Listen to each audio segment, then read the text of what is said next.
After Sam died, my mom and Edie got really close. They'd both lost a lot.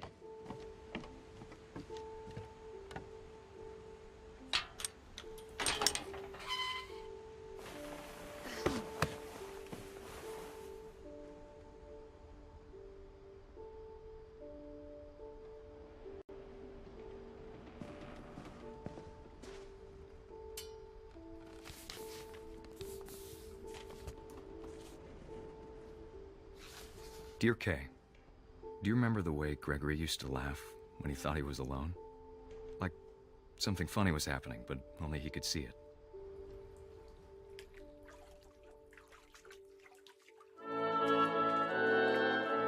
I think he saw things the rest of us don't.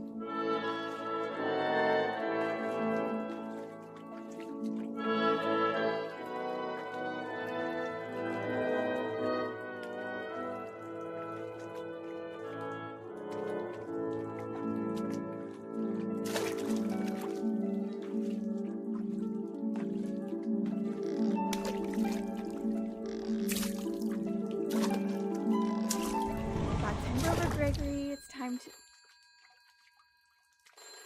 Hold on, sweetie. Hello? Sam, I told you I don't want to talk right now. I wonder what he saw. What his world was like.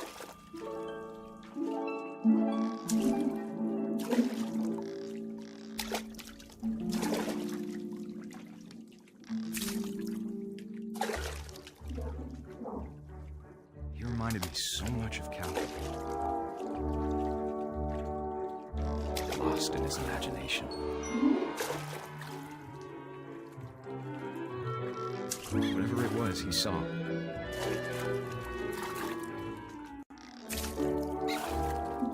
It sure made him happy.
How silly it sounds.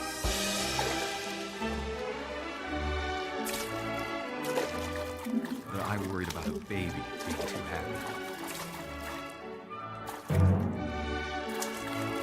But I could feel him slipping away. Sorry about that, Gregory. I know you did everything you could. Maybe if I hadn't called that night.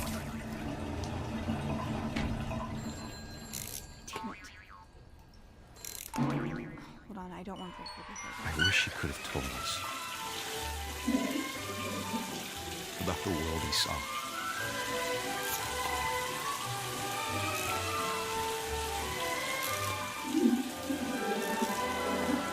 There's so much I don't understand about Gregory, about everything.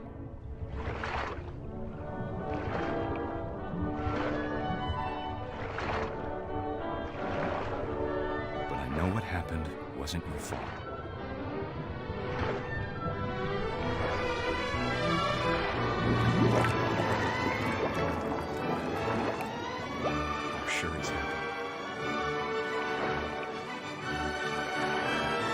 want you to be happy too. Good luck, Kay. Love, Sam.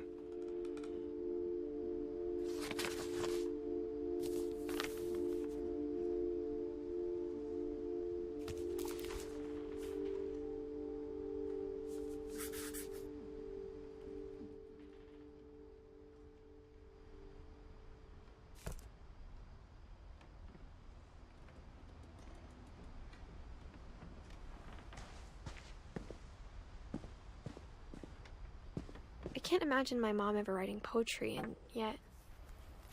A poem for Gus, who always said the wedding was a bad idea. Our father never hit us kids, at least not very hard, before the day my brother said with teenage disregard that he'd be dead before he'd see a wedding in our yard.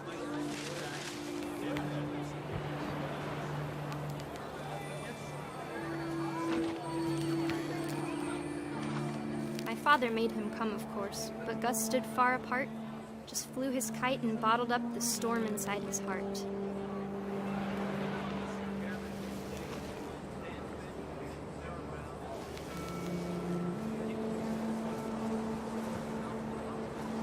I tried to talk him out of it, but though he'd never met her, we don't need a stepmom were the words that I now pronounce you husband and wife. You may kiss the bride.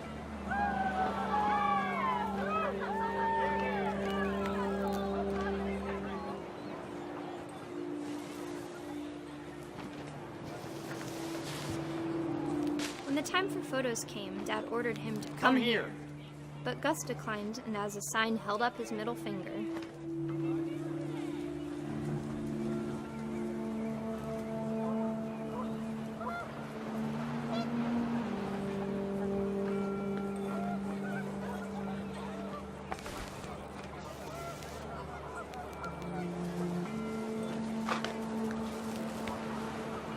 The wind picked up, and panicked geese appeared and quickly went. But all the humans did that day was go inside the tent.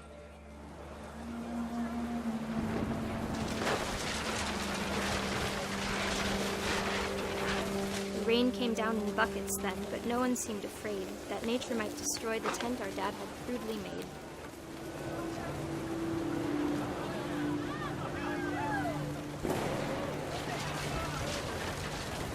The thunder sounded much too close and full of angry power. But all my father said to this was, "Make the music louder."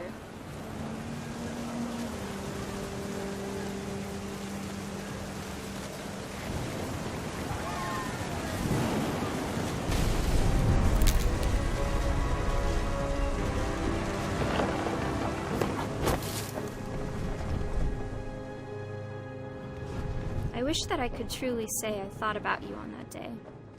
Out there on the beach alone, just you, the wind, the sea, and foam. But I didn't. Until we found you.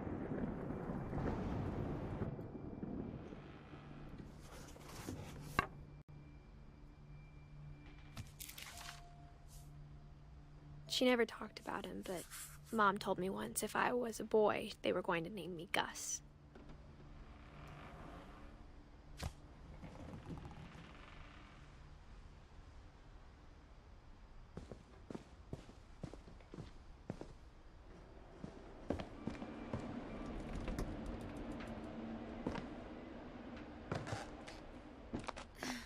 My mom moved up to the loft after her brothers died. At the time, it was as far away as she could get.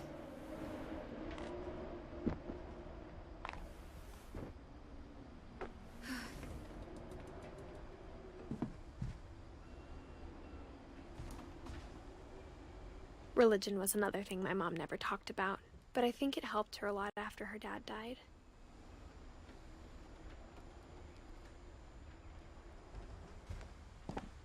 She spent a summer building houses in Calcutta, where she met my dad, Sanjay.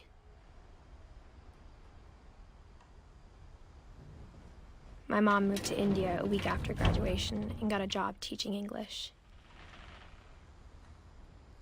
Louis was born a year later.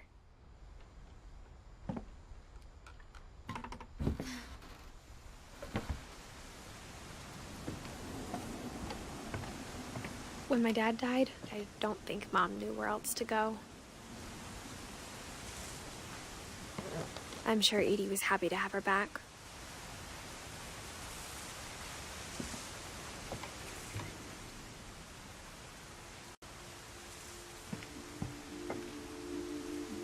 And to see kids in the house again.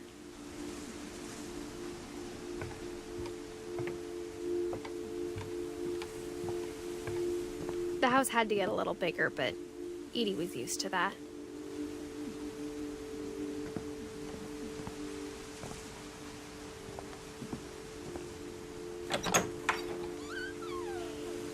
And for a while, things were good. Almost normal.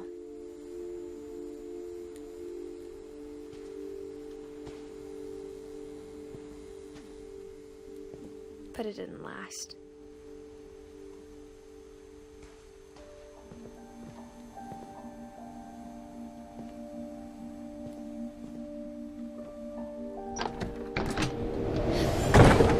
The beginning of the end was Milton's 10th birthday, when Edie gave him a castle.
Milton Finch in The Magic Paintbrush.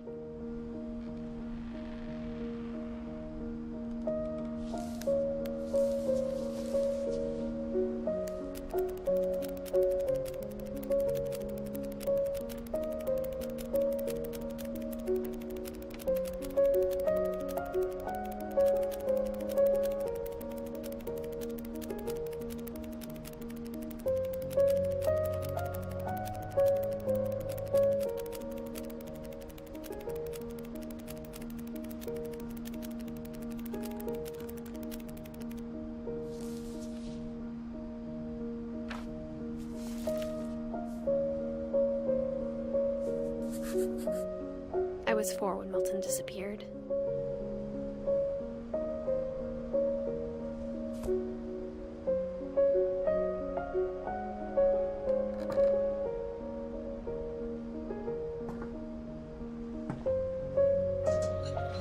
Mom spent months searching for my brother.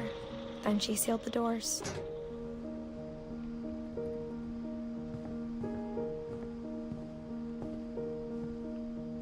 Whatever Milton had found in the house, Mom didn't want it getting out.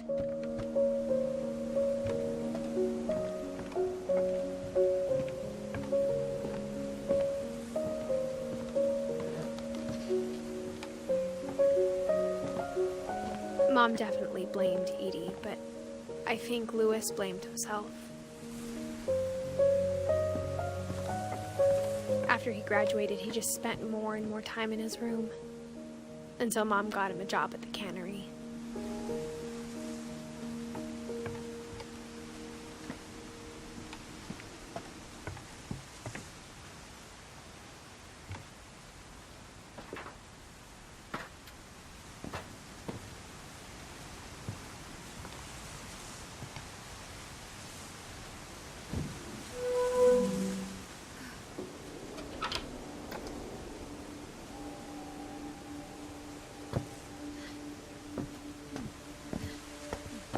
Lewis's room smelled very, very familiar. That part of him lived on.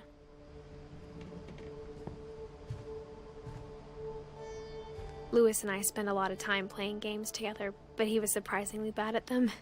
He died a lot.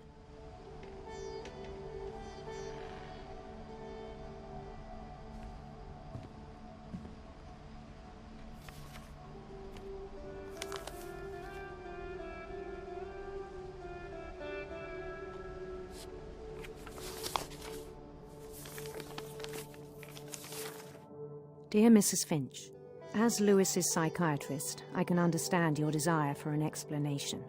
As I see it, the trouble began in January, shortly after we convinced your son to seek treatment for substance abuse. Newly sober, I believe Lewis first noticed the monotony of his daily life.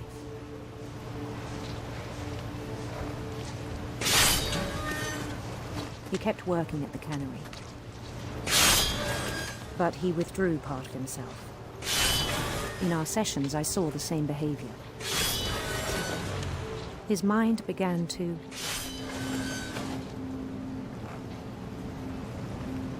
wander.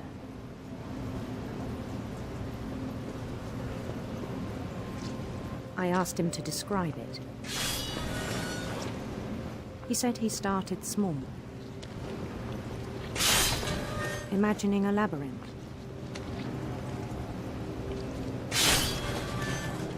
He'd feel his way about.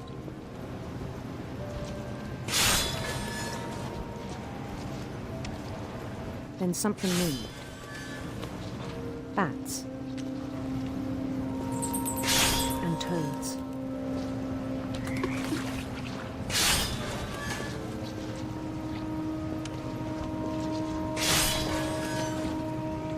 And things that have not names.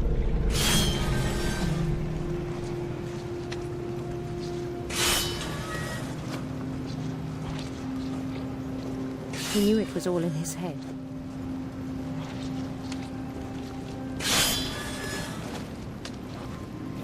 But he took it very seriously. I had hoped he'd find himself.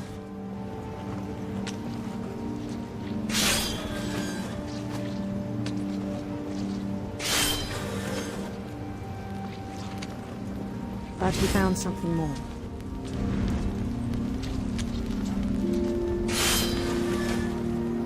I worried about him then.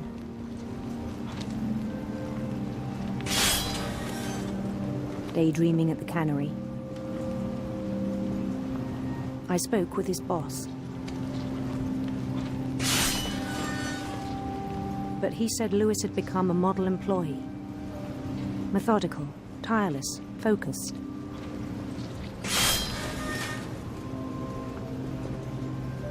Like a whole new Lewis. So I let him go on.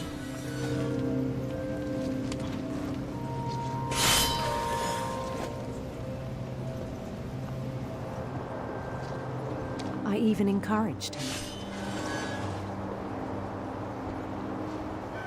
It seemed very promising at first. He told me he'd made a new friend.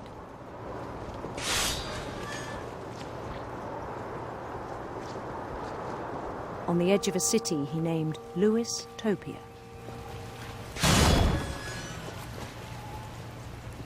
He built the city up slowly, brick by brick. Then he made musicians.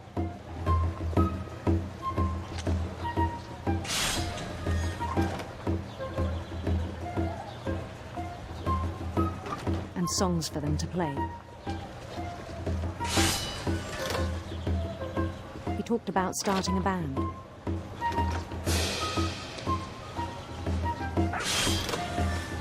And he was always humming something. Every day his imagination grew stronger.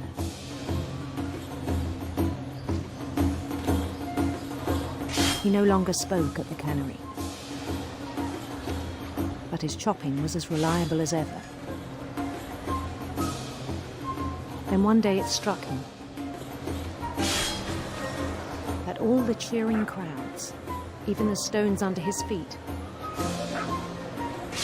were all in his imagination, so he could do whatever he wished.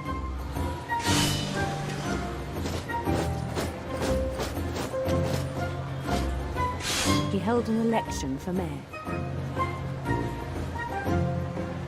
and he won.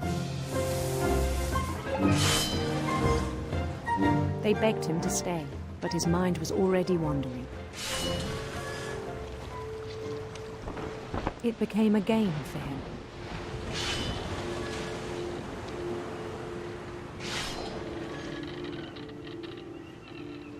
He'd conquer a city, then immediately push on. New Louisville.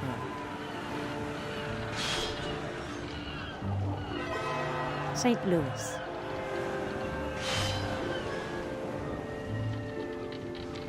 He started drifting away from our reality.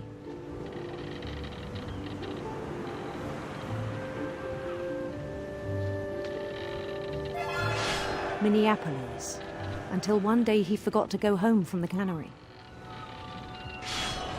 Even as his mother pleaded with him, part of Louis kept sailing on.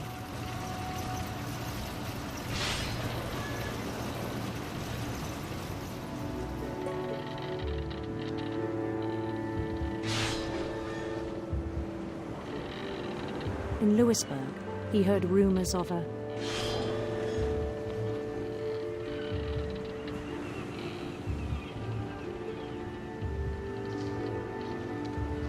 handsome queen.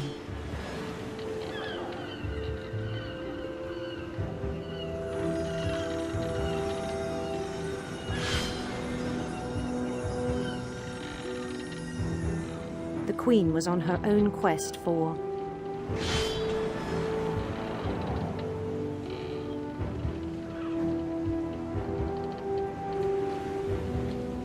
radiant rainbows.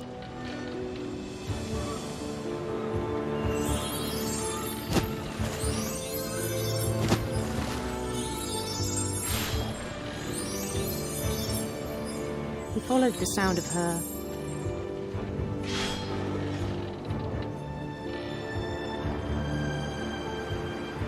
silver harp.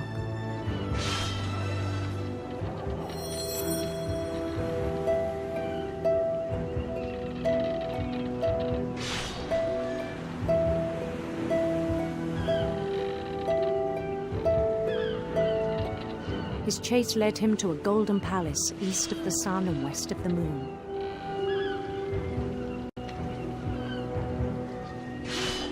Even then, his logic remained sound. He knew the world was all in his imagination.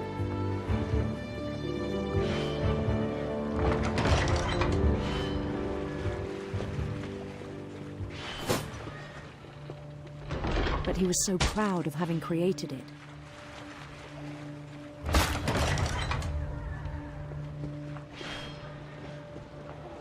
In his own eyes, he'd become something greater than a king.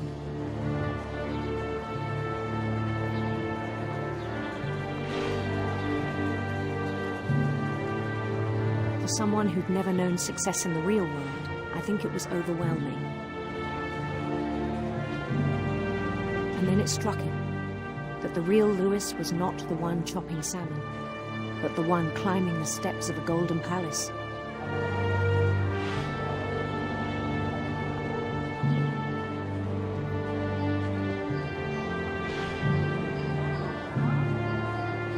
My imagination is as real as my body, he told me.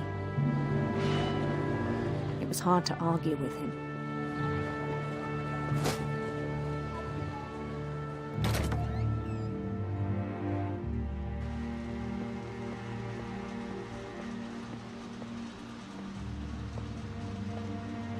We began to forget the world we know.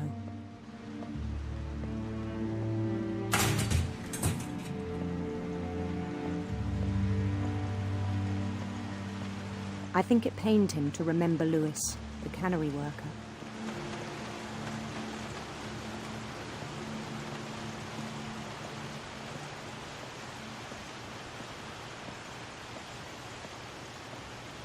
He began to despise the man with a royal contempt.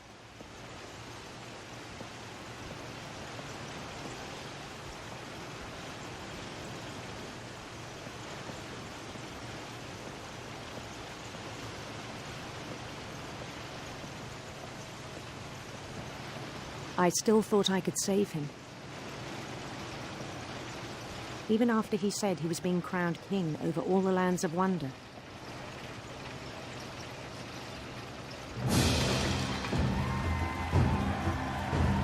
The palace would be packed with his companions.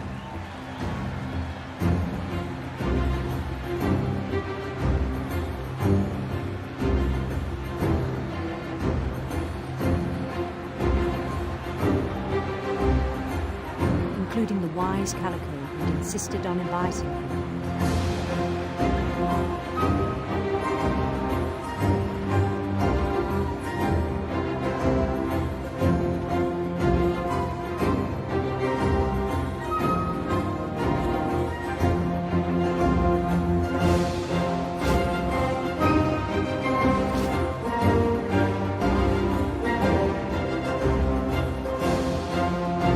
Queen waited, holding his crown.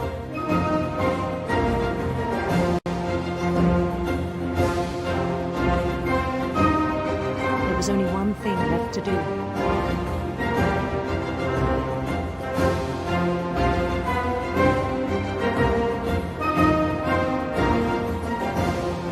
Bend down his head.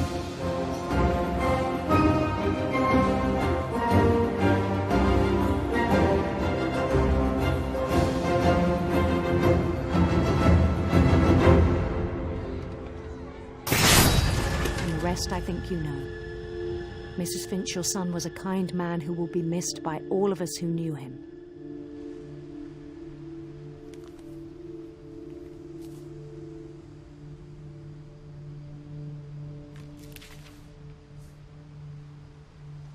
My brother was really cool.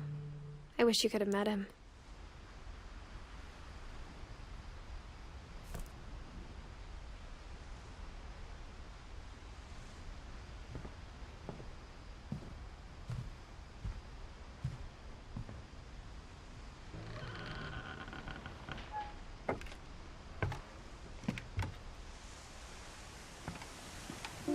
On the way back from Lewis's funeral, my mom told me to start packing.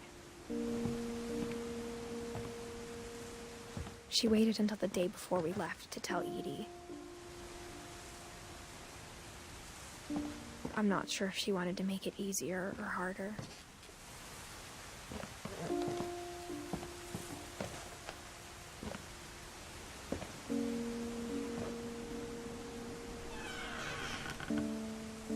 I wish we'd stayed.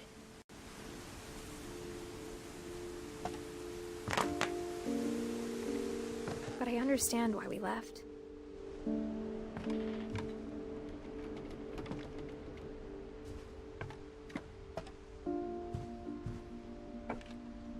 My mom ended up leaving everything behind.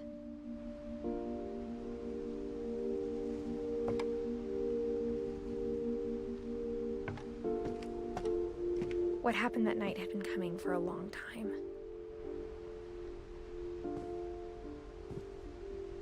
Maybe it should have come sooner.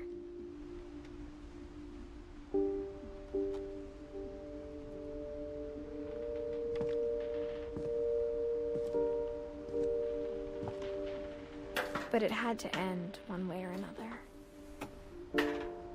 All that's left now is to tell you about that last night.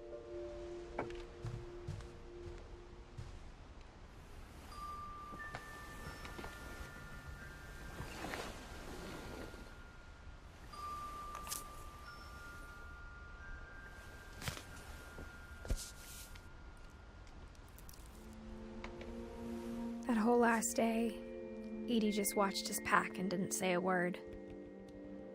Until supper, when she raised her glass and said, "To our final night together, and all our final nights apart." Grandma, you know what I said about alcohol.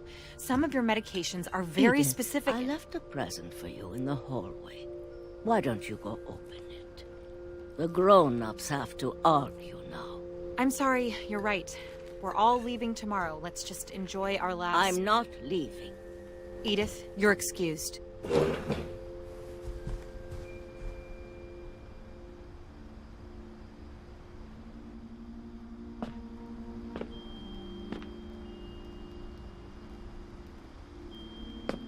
The power had been shut off that morning, but Edie always had plenty of candles. When my mom sealed the library, I don't think she knew about the other entrance. Or that Edie had a key to it.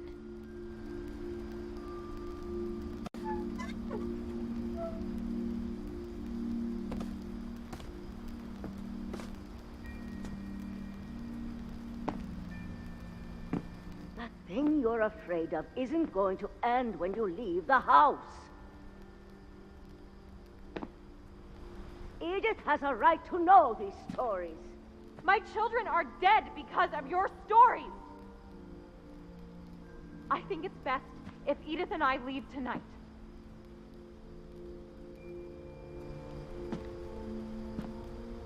We'll have the nursing home send a van for you in the morning, okay?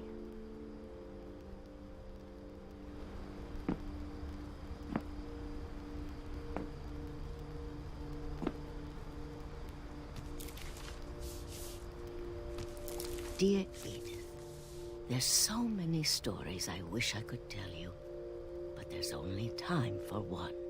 This is about what happened on the night you were born. That night, the tide went way, way out. It was the first and last time I ever saw the old house aground. There'd been an earthquake out in the middle of the ocean. They called it the lowest tide in 1,000 years. God, it smelled awful. You know, I've seen that house every day of my life.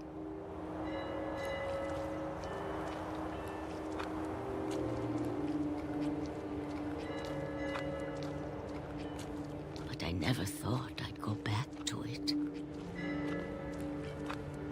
When the fog rolled in, I lost my way.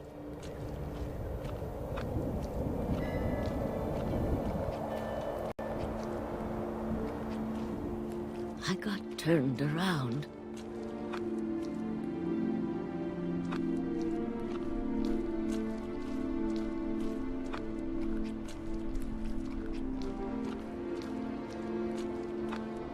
For a while, I wandered.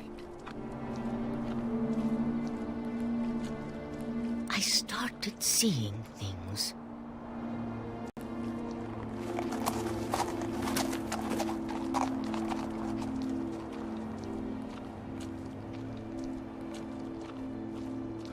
Things I'd forgotten had ever existed.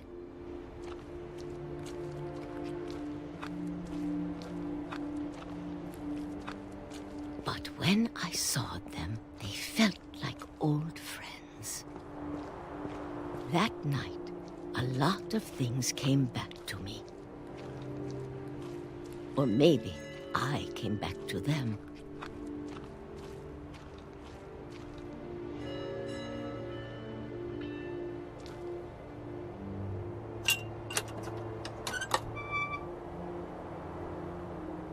Things I can't explain, but that I need you to try and... Edith, what are you doing in here?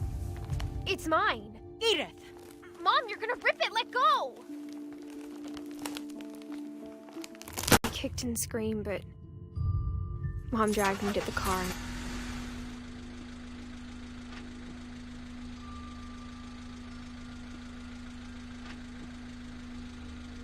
I never saw Great-Grandma Edie again. The next morning, the van came to pick her up, but she was already gone. After that, we moved around a lot.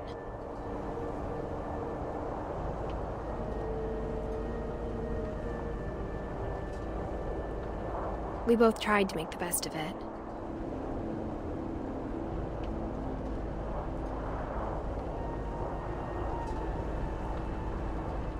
A few years went by.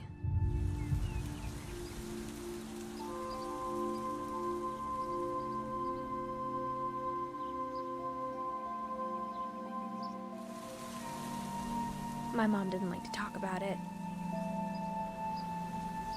but she started getting sick a lot. The rest happened pretty quickly.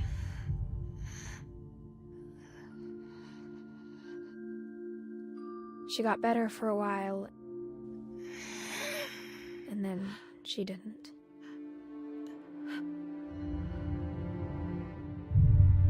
And then I was alone.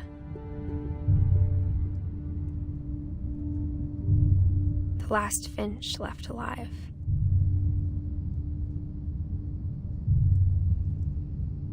until I found out about you. I'm still not sure what to tell you about all this.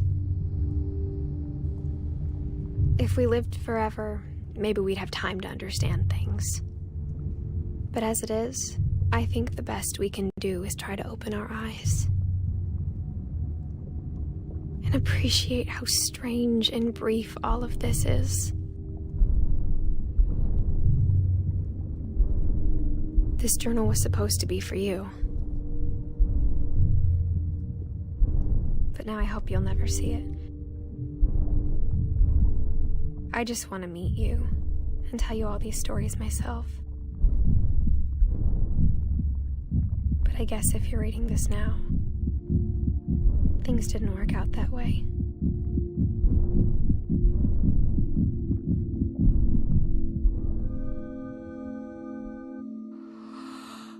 This is where your story begins. I'm sorry I won't be there to see it. It's a lot to ask, but I don't want you to be sad that I'm gone. I want you to be amazed that any of us ever had a chance to be here at all. Good luck.